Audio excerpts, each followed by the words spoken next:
안녕하세요. 그녀의 북살롱 미셸입니다. 네, 오늘 함께 할 책은 강신주 철학자님의 감정 수업이에요. 제가 요새 강신주 박사님 유튜브 강연 많이 듣고 있거든요. 이 책을 좀 더 잘 이해하기 위해서 이 분의 많은 강연들을 듣는 게 도움이 많이 되더라고요. 그래서 이렇게 텍스트와 영상을, 사실 영상이라지만 화면은 거의 보지 않고 강연을 음성으로만 듣고 있긴 해요. 그래서 이 텍스트와 보이스를 왔다 갔다 하면서 이분의 내 철학, 사유 세계를 조금씩 탐하고 있습니다. 조금이라 하기는 좀 많이 빠져 있네요. 나쁘지 않은 것 같아요. 한동안 강신주 박사의 머릿속에 뇌로 한번 생각해 보는 거죠. 그렇게 충분히 흠뻑 이 책과 강연에 빠져 있다 보면 일부는 제가 또 이제 받아들여지는 그런 것들은 저의 것으로 또 체화가 되지 않을까, 그런 바람도 갖고 있고요. 또 저와 닮은 부분이 많이 있으신 것 같더라고요. 이런 발견, 이런 소소한 발견이 또 책을 읽고 사색을 하고 공부하는 그런 나를 찾아가는 과정에 있어서의 재미 아닐까, 그런 생각을 해봐요. 네, 그래서 오늘 같이 해볼 그런 챕터는 확신이라는 감정을 다루고 있는 파트예요. 확신, 너 확신하니? 나는 뭐뭐 하리라고 확신해. 내년엔 나의 이 사업이, 이 시장이 활짝 열릴 것으로 난 확신해. 이럴 때 쓰는 그런 확신이 있잖아요. 그리고 부제목은 이렇게 달려 있습니다. 의심의 먹구름이 거칠 때의 상쾌함. 그러니까 뭔가 의심과 확신을 연결을 시켜 놓고 계시네요. 확신이라는 게 의심 이후에 오는 그런 감정이라는 좀 암시를 주고 계시죠. 그리고 이 확신을 우리에게 소개시키기 위해서 강신주 님이 가져오신 소설책도 있습니다.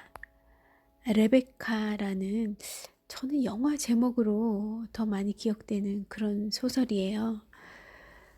데프니 듀 모리에라는 작가분이 지으신 책이고요. 이 레베카, 제가 기억하기로는 굉장히 좀 이렇게 긴박감이 넘치는 그런 스릴러? 그런 영화의 포스터가 생각이 나기도 하고 그렇습니다. 저는 이 영화를 보진 않았어요. 전 너무 긴장하게 만드는 영화는 좋아하는 스타일이 아니어서 미셸은 보지 않았지만, 혹시 방송 들으시는 분은 혹시 보셨을 수도 있겠네요. 들어가 볼게요. 의심한다는 것, 그것은 불행일 수도 있고 행복일 수도 있다. 아무나 의심하지 않기 때문이다. 내 생존과 밀접한 관련이 있는 사람과의 사이에 의심이 생길 수 있는데 이것은 불행한 의심이다. 반면에 사랑하는 이가 아니라면 생길 수조차 없는 의심과 맞닥뜨릴 수도 있는데 이건 부럽기까지 한 행복한 의심이다. 행복한 의심이라는 게 있을 수 있나?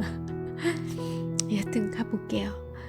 그래서 나의 생사여탈을 쥐고 있는 사람도 강자지만 내가 사랑하는 사람도 강자로서 다가온다. 이런 의미인가 봅니다. 아무리 가녀리고 약한 여인이라도 그녀와 사랑에 빠진 남자에게는 어쩔 수 없는 강자일 수밖에 없다. 하긴 이것이 바로 사랑의 힘 아닌가. 그래서 모든 의심은 강자에 대한 감정이라고 할 수 있다. 그런데 강자의 조그만 변덕도 약자에게는 치명적인 생채기를 남길 수 있다. 그러니 약자는 항상 강자의 내면에 대해 의심의 눈초리를 던질 수밖에 없는 법이다. 그러니까 강자의 입장에서는 의심을 할 필요가 없는 거군요. 듣고 보면 그런 것 같기도 합니다. 하물며 부유한 귀족이면서 매력적이기까지 한 그런 남자를 사랑하여 결혼에 이른 어린 여인에게 사랑의 위력은 얼마나 대단할지 말해서 무엇하겠는가. 그렇지만 동시에 이 어린 여인은 부유하고 멋진 남편을 항상 의심할 수밖에 없는 운명에 던져진 것이기도 하다. 더군다나 남편을 따라 들어간 대저택 생활은 그녀에게 더 커다란 의욕을 갖도록 만든다. 맨덜리 성은 아직도 그 유명한 남편의 전부인 레베카의 흔적으로 가득하기 때문이다. 비운의 사고로 죽고 사라졌건만 레베카는 여전히 저택의 모든 공간, 모든 식솔들, 심지어는 남편까지 지배하고 있는 것만 같다. 아무리 소중한 남편의 집이라지만 레베카와 함께 살고 있다는 느낌이 어떻게 유쾌할 수 있겠는가. 도대체 왜 나랑 결혼한 거지? 나를 사랑하기라도 한 걸까? 대저택의 대저택의 새로운 안주인이 된 나는 결혼 생활에 적응하기는커녕 너무나 불안하다. 물론 이런 불안감의 핵심에는 남편 맥심의 사랑에 대한 깊은 의심이 깔려있다. 알프레드 히치콕의 영화로 더 유명한 데프니 듀 모리에의 소설 레베카는 나라는 화자, 즉 젊은 드윈터 부인이 아름다운 전 부인 레베카를 잊지 못하는 남편에 대한 의심과 불안을 배경으로 이야기가 진행된다. 그렇지만 얼마 지나지 않아 맥심은 나에게 충격적인 고백을 한다. 레베카는 모든 사람에게 현모양처의 연기를 했을 뿐 사실 악녀의 화신과도 같은 여자였다는 사실을. 심지어 맥심은 그걸 못 견디고 끝내 레베카를 총으로 쏴 죽이고는 보트 사고로 위장해 버렸다는 사실을. 레베카, 당신은 나를 경멸하겠지? 내가 당한 치욕과 자기 혐오를 이해하지 못하겠지? 나는 아무 말도 하지 못했다. 그저 맥심의 두 손을 내 가슴에 끌어당겨 쥐었다. 난 그의 치욕 따위에는 관심이 없었다. 그가 말한 그 어느 것도 중요하지 않았다. 단 한 가지 생각만 계속 메아리쳤다. 맥심은 레베카를 사랑하지 않았다. 한 번도 사랑한 적이 없다. 함께 행복했던 순간도 없었다. 맥심은 계속 말하고 나는 계속 들었지만 그 외의 다른 말은 의미가 없었다. 내겐 중요하지 않았다. 여보 맥심, 내 사랑. 나는 그의 손을 가져다 내 얼굴 위에 놓았다. 그리고 거기 입술을 대었다. 당신은 이해할 수 있어? 그래요, 이해해요. 하지만 나는 그의 시선을 피해 얼굴을 돌렸다. 내가 그를 이해하고 말고가 어찌 중요한가. 내 마음은 깃털처럼 공중을 날았다. 맥심은 레베카를 사랑하지 않았다. 두 사람 사이에서 의심과 불안이란 암울한 분위기를 조장했던 레베카라는 유령이 사라지는 순간이다. 남편은 전 부인을 사랑했던 적이 없고 심지어 증오까지 했다.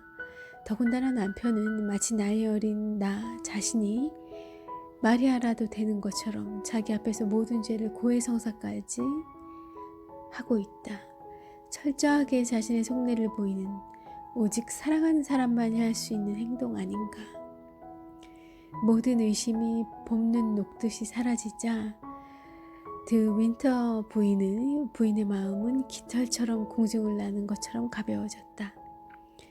이제야 그녀는 남편이 지금까지 사랑한 사람은 오직 자신뿐이라는 걸 알게 된 것이다. 이때 드 윈터 부인의 마음을 사로잡고 있는 감정이 확신이 아니라면 도대체 무엇이겠는가? 확신은 스피노자가 에티카에서 정의하길 확신은 의심의 원인이 제거된 미래 또는 과거 사물의 관념에서 생기는 기쁨이다. 의심의 원인이 제거된 미래 또는 과거 사물의 관념에서 생기는 관념이다. 스피노자의 말대로 확신은 의심이 없다면 발생할 수도 없는 감정이다. 의심을 충분히 일으킬 만한 원인이 사라져야만 확신의 기쁨이 찾아오니까 말이다. 낯선 여행길을 지도에 의지해 가고 있다고 하자. 교차로에서 호텔로 가는 길이 이쪽인지 저쪽인지 알 수가 없다. 지도를 몇 번이나 꼼꼼히 보아도 의욕은 풀리지 않는다. 그렇지만 어쩌겠는가. 이쪽이든 저쪽이든 선택은 해야 한다. 그렇게 선택한 길을 갈 때 시간이 지날수록 의구심은 더 커지기 마련이다. 가지 않은 길이 목적지로 가는 진짜 길일 수 있다는 생각이 더 들 테니까. 그럴 때 갑자기 저 멀리 호텔이 보인다면 우리는 주체할 수 없는 기쁨을 느끼게 된다. 만일 그동안 의심이 작았다면 확신이 가져다주는 기쁨의 강도도 보잘것없을 테지만 의심이 크고 깊었다면 확신은 그 어떤 감정보다 더 강한 희열이 되어 돌아올 것이다. 그렇지만 확신에는 어떤 흉터, 그러니까 의심을 품었던 상처가 그대로 남아있을 수밖에 없다. 언제든지 이 상처는 다시 드러날 수 있고 확신은 다시 저 멀리 물러나고 의심이 그 자리를 차지할 수도 있다. 그러니까 확신과 의심은 동전의 양면과도 같은 비극적 숙명에 서로 묶여있는 셈이다. 앞면이 보이면 뒷면은 보이지 않고 뒷면이 보이면 앞면이 보이지 않는 모양새다. 바로 이 부분이 중요하다. 어떤 사람에 대한 확신과 의심은 동시에 존재하는 법이다. 이제 나는 당신을 확실히 믿어요. 사실 이것은 사랑하는 사이에서는 발화되어서는 안 될 말이다. 애당초 의심이 없었다면 이런 말은 할 필요도 없을 테니까. 거꾸로도 마찬가지다. 이제 내가 당신을 어떻게 믿을 수 있을까요? 이 말에도 상대방에 대한 어떤 확신이 전제되어 있는 것이다. 이처럼 확신과 의심의 동전 굴리기는 사랑에 빠진 두 사람의 정신을 분열시키고 끝내 사랑을 비극으로 물들이기 쉬운 법이다. 드 윈터 부인의 확신에는 무언가 비극적인 결말 혹은 새롭게 증폭되는 의심이 예감되어 있는 건 아닐까? 더군다나 레베카가 악녀였다는 사실은 오직 그의 남편 맥심만이 아는 것이었다. 레베카가 유혹했다는 남자들을 제외하고는 대저택의 모든 식솔들이 레베카를 완벽한 현모양처로 기억한다. 게다가 레베카가 유혹했던 남자들 이야기도 남편 맥심의 입에서만 나온 것 아닌가. 그러니까 맥심만 죽는다면 레베카는 그 누구도 의심하지 않은 완전한 현모양처였던 셈이다. 한 점의 의혹이 일지 않겠는가? 어떻게 그토록 완벽하게 허점 하나 남기지 않고 연기를 할 수 있었단 말인가? 그런데 어느 폭풍우 몰아치는 날 우연하게 바닷속에서 레베카의 시체와 보트가 발견되면서 사고사로 종결이 났던 사건은 다시 맥심을 위기에 몰아넣는다. 바로 이런 위기 속에서 맥심은 아내에게 레베카의 전모를 고백했던 것이다. 혹시 맥심은 나약한 악마가 아니었을까? 아내를 죽인 자신의 죄를 변명하기 위해 레베카를 악녀로 만든 건 아닐까? 만약 그렇다면 이제 남편의 사랑을 확신하던 드 윈터 부인이 악마의 두 번째 희생양이 될지도 모를 일이다. 의심과 확신의 드라마를 펼쳤던 레베카가 끝날 즈음 남편의 자랑이었던 대저택은 화염에 휩싸인다. 레베카의 저주일까? 아니면 그녀를 숭배하던 하녀가 저지른 복수였을까? 아니면 대저택을 불태워서 완전히 새로운 삶을 도모하려는 맥심의 흉계였을까? 어쨌든 대저택과 함께 레베카를 알았던 모든 사람들은 뿔뿔이 흩어지게 될 것이다. 그리고 우리 여주인공은 남편 맥심과 함께하게 될 것이다. 그녀는 과연 평안할까? 새로운 의심, 과거보다 더 깊은 의심을 던지며 소설은 이렇게 마무리된다. 너무 소설 한 편을 너무 잘 요약 정리해 주신 것 같아요. 강신주 철학자님은 정말 요약을 잘 하십니다. 이 책에 있는 모든 소설들이 그래요. 단편도 있고 좀 긴 소설도 있는데 그 단 몇 페이지에 너무 깔끔하게 정리를 하세요. 그것도 아주 그 맥락을 가지고 그렇게요. 자, 이 확신이라는 감정을 우리에게 소개해 주기 위해 강신주님은 레베카라는 소설을 가지고 왔어요. 도대체 이 레베카라는 소설 어디에서 저는 이 강 박사님의 설명이 없었다면 어디에서 확신이라는 감정을 떠올릴 수가 있었을지, 그냥 소설에 빠져서 재미가 있어서 빠져서 읽다 보면 이렇게 막 분석해 가면서 읽는다는 게 쉬운 일은 아니거든요. 주인공이 빠졌던 감정이 무엇일까? 또 그거를 궁금해할 새도 없을 뿐더러 그거였어. 그리고 왜 어떠하기 때문에 그건 이 감정이야 라고 짚어내는 그런 방식으로 특히나 소설을 보는 게 굉장히 쉬운 일이 아니에요. 흔한 일은 당연히 아니고 쉬운 일도 아니죠. 그런데 이분은 워낙 사색하고 사고하고 비판하는 게 훈련이 너무나 오랜 동안 습관처럼 되신 분이어서 그런지 참 저도 이경지 이루고 싶습니다. 부럽다는 말 밖에는 다른 무슨 말을 하오릴까요? 네. 여기서 이 부인 있잖아요. 드윈슨 부인. 네. 드윈터 부인은 참 짧은 확신, 긴 의심을 하다가 짧은 확신을 거치고 그리고 다시 또 긴 의심의 그런 시간 속으로 빠져들어가는 것 같은 결말을 보고 있죠. 이게 진정한 우리가 생각하는 그런 확신이 이런 찰나의 확신인가요?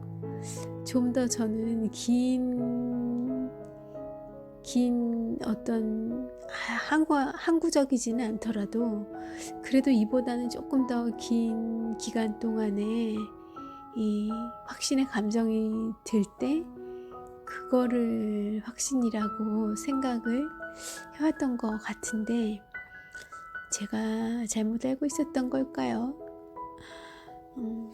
잘 모르겠어요. 어쨌든 찰나의 당시 그 찰나의 감정은 확신이라는 감정이 맞는 거는 같습니다. 공감이 되고요. 그런 만큼 오랜 의심의 기간이 있었던 만큼 의심이라기보다는 저는 불안이라고 표현하고 싶어요. 그런 오랜 불안의 기간, 그런 모호한 시간이 있었던 만큼 불안과 뭐 회한 뭐 이런 것들이 섞인 시간이 오랬던 만큼 그 확신이 정말 확신으로 다가왔을 것 같고 굉장히 기쁨을 수반한 동반한 확신이었을 것 같아요. 그래서 그 확신이 조금 더 길었으면 하는 바람인 것 같으네요. 저는 제게 있는 마음이 그렇다는 거고요. 어쨌든 그렇지만 뭐 변할 수 있는 거죠. 상황은 그 변해야 되는 상황이 빨리 올 수도 있고 좀 늦어질 수도 있고 이제 이 확신을 오래 유지하고 싶어서 즐기고 싶어서 이 감정을 그러니 이제 다시 불안으로 돌아가는 게 되는 그 시점을 뒤로 미루면 미룰수록 어쩌면 위험이 더 가까이 올 수도 있는 것도 같고요. 그렇지만 확실한 것은 모든 상황은 변할 수 있다는 거고 그리고 변하지 않는 것은 없다는 거죠. 아이고 힘드네요 인생이. 이 소설 속의 드 윈터 부인도 힘들겠습니다. 저라고 하면 아마 그런 대저택으로는 지금의 저, 어렸을 때의 저라고 하면 모르겠지만 지금의 저, 또 1년 전의 저라고 하면 또 어떨지 모르겠어요. 굳이 어렸을 때까지 거슬러 내려가지 않다 하더라도 어쨌든 지금의 저라고 하면 조금씩 이 철학을 실험해 가고 있는 제 삶에 실험해 가고 있는 단계에 있는 저라고 하면 아마 그 대저택으로 들어가지 않았을 것 같아요. 그런 그 청혼을 받아들이지 않았었을 것 같아요. 어쨌든 이 데프니 듀 모리의 이 레베카라는 멋진 소설의 작가에 대해 강신주 철학자님이 소개한 글을 읽어보겠습니다. 모리에의 열렬한 팬이었던 히치콕은 자메이카 여인숙, 새, 레베카 등을 영화로 만들었으며 특히 레베카는 오스트리아 뮤지컬로 각색되어 대표적인 빈 뮤지컬로 인기를 끌고 있다. 레베카에서 죽었으나 살아있는 사람처럼 맨덜리 저택을 지배하고 있는 레베카, 과거에서 벗어나고 싶어하는 맥심, 그리고 보잘것없는 신분으로 대저택의 주인과 사랑에 빠진 나의 구조, 이 3인의 구조는 샬럿 브론테의 제인 에어를 연상시킨다. 그렇기도 하네요. 이제 알았나요? 당신은 절대 레베카 마님을 이길 수 없죠. 그분은 아직도 이곳 안주인이니까. 진짜 드 윈터 부인은 바로 그분이죠. 그림자이고 유령인 건 그분이 아니라 당신이라고요. 교회 지하묘지에 누워 있어야 할 사람은 그분이 아니라 당신이에요. 죽어야 할 사람은 드 윈터 부인이 아니라 당신이라고요. 이 섬뜩한 위협 앞에서 두려움에 떨고 있는 나를 어른으로 만든 힘은 바로 남편이 자신을 사랑한다는 확신이었다. 2번 다시 어린아이가 되지는 않을 것이다. 더 이상 나는 없다. 우리가 있을 뿐이다. 우리는 함께 맞서리라. 공감과 슬픔으로만 받아들였던 침묵이 실은 수치심과 당혹스러움에서 나온 것이었다니 돌이켜보면 왜 진작 깨닫지 못했는지 의아할 정도다. 스스로 쌓은 벽을 깨지 못해 고통받는 사람이 세상에는 얼마나 많을까? 그렇게 진실 앞에서 눈 감아버리는 아둔함이 얼마나 높고 거대하고 뒤틀린 장벽을 쌓아 올리는 것일까? 내가 바로 그런 짓을 했다. 마음속에 잘못된 그림을 그리고는 그 앞에 그저 앉아만 있었다. 진실을 알아내려는 용기가 없었던 것이다. 내가 단 한 걸음만 나아갔어도 맥심은 넉 달 전, 아니 5달 전에 이 모든 이야기를 내게 해 주었을 텐데. 네, 레베카라는 소설 속의 한 부분이에요.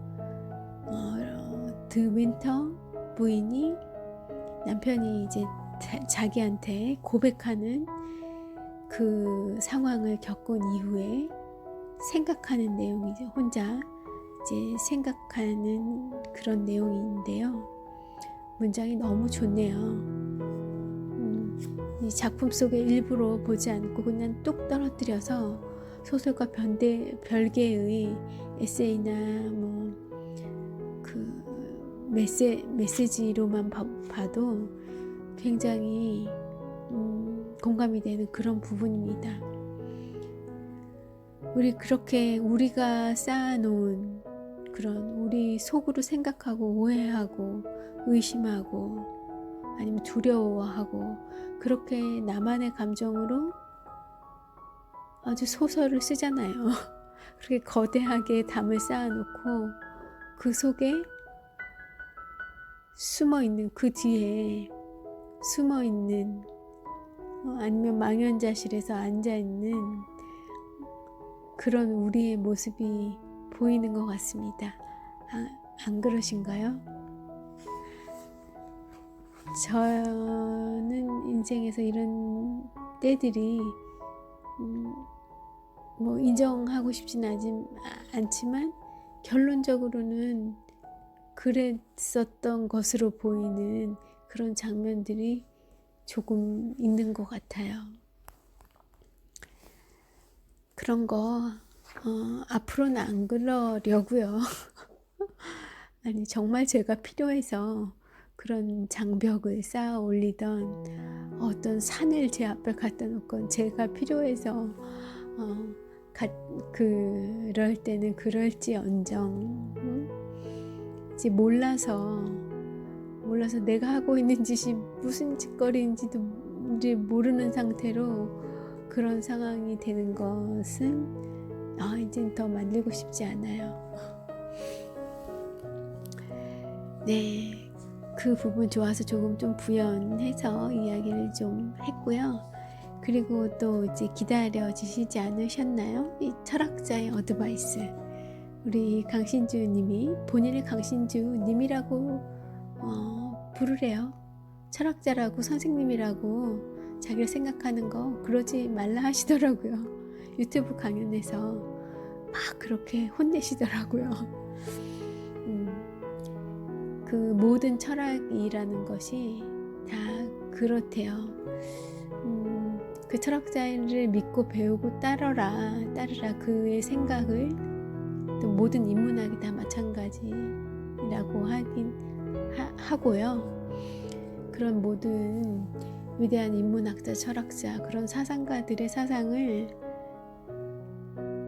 배우고 따르고 추종하라는 것이 아니라 그대로 믿고 받아들이라는 것이 아니라 그런 그 사람의 사유를 한번 보고 살펴보고 잘 배워보고 그리고 나만의 것을 만드는 것, 그 사람을 선생으로 따르는 것이 아니라 나의 것을 만드는 것, 그런 것, 내 목소리와 내 주장을 하는 것, 나를 표현하는 것, 그게 철학이고 인문학이고 그거를 가르쳐주고 싶은 거라고 하시더라고요. 강신주 박사님도 그렇고 최진석 그 교수님도 그렇고 모든 철학가, 인문학자, 그런 사상가들이 다 그걸 떼우쳐 주려는 거더라고요. 장자, 니체 다 각설하고 읽어 보겠습니다. 나는 너를 믿어. 정말 무서운 말이다. 이 말을 들었을 때 지혜로운 사람만이 상대방의 깊은 의심을 읽어낼 수 있다. 그리고 용수철이 눌려진 것처럼 압력을 받아내고 있는 이 조용한 의심은 언제든 튕겨져 나올 준비를 하고 있는 것이다. 대부분의 평범한 사람들은 확신과 의심 사이를 저울추처럼 움직이며 살아가고 있다. 그것은 우리가 자신이 가진 역량보다는 타인에게 더 많이 의존해서 살아가기 때문이다. 자신의 믿음대로 타인이 움직일 때 행복해지고 그러지 못할 경우에 불행해질 것이라고 생각하는 셈이다. 여기서 우유부단함과 소심함이라는 감정도 덤으로 자라나게 된다.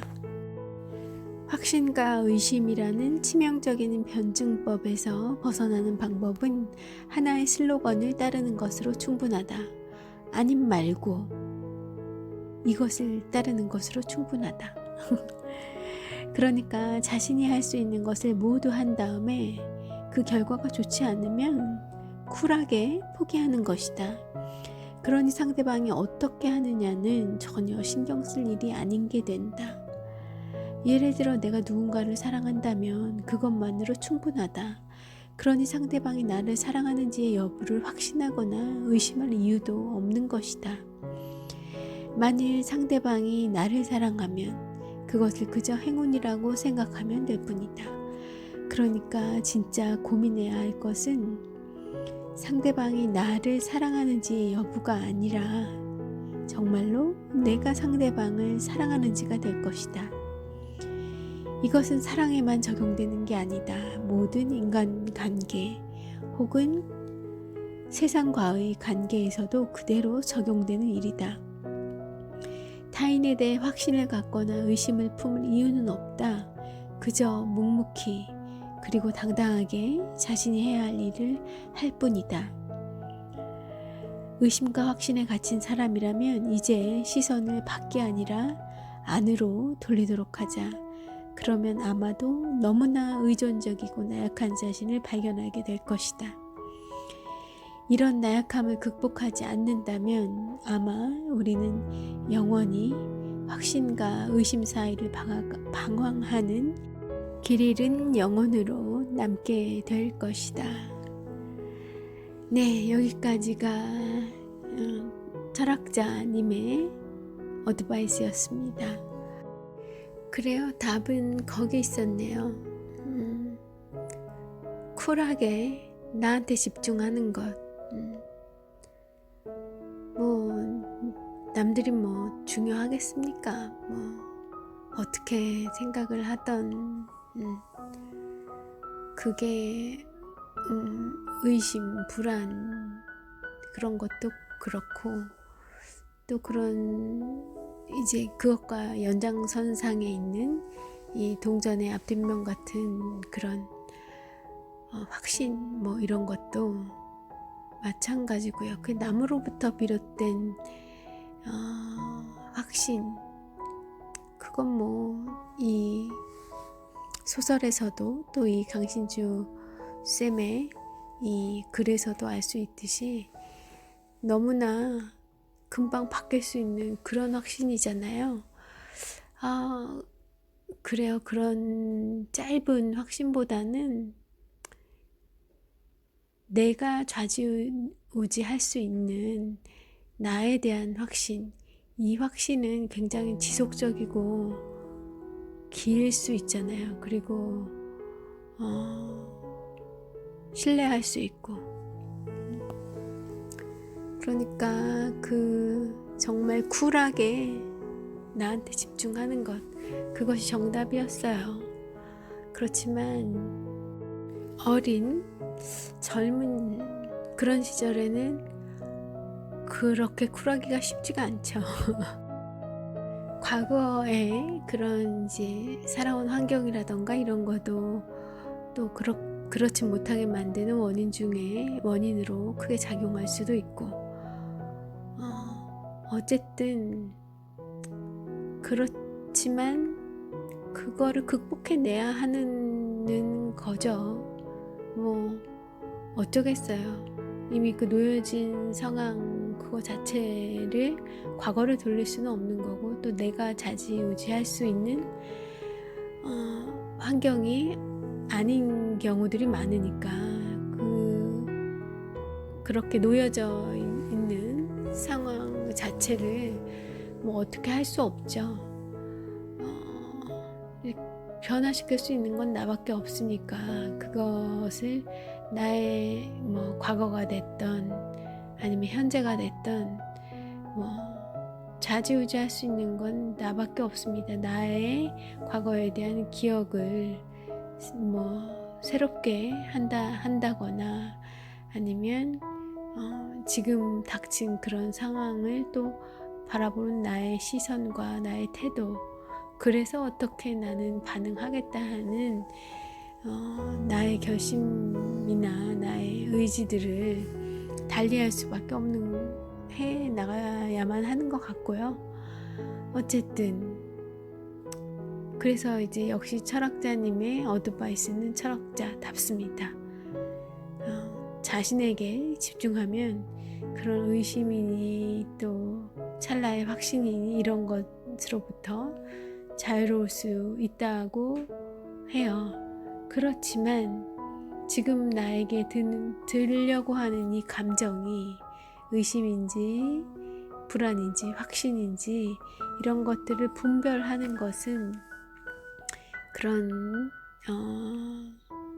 어떤 이성적인 생각을 하는데도 더 도움도 되고, 그리고 또 그런 것들이 과거에 나에게 있었던 그런 감정들이 무엇이었나를 아는 것은 나를 아는 데 있어서도 매우 중요하고, 관계, 사람과의 관계, 사회와의 관계, 그런 측면에서도 나를 파악하는 데도 도움이 많이 되고, 그래서 우리는 뭐 그런 감정을 느끼는 것이 잘못된 거나 뭐 이 미성숙해서 그렇다는 것이 아니고, 그 인간이면 누구나 가지고 있는 그런 감정이라는 거죠. 또 그런 감정이 있기 때문에 저희가 고등동물인 거고,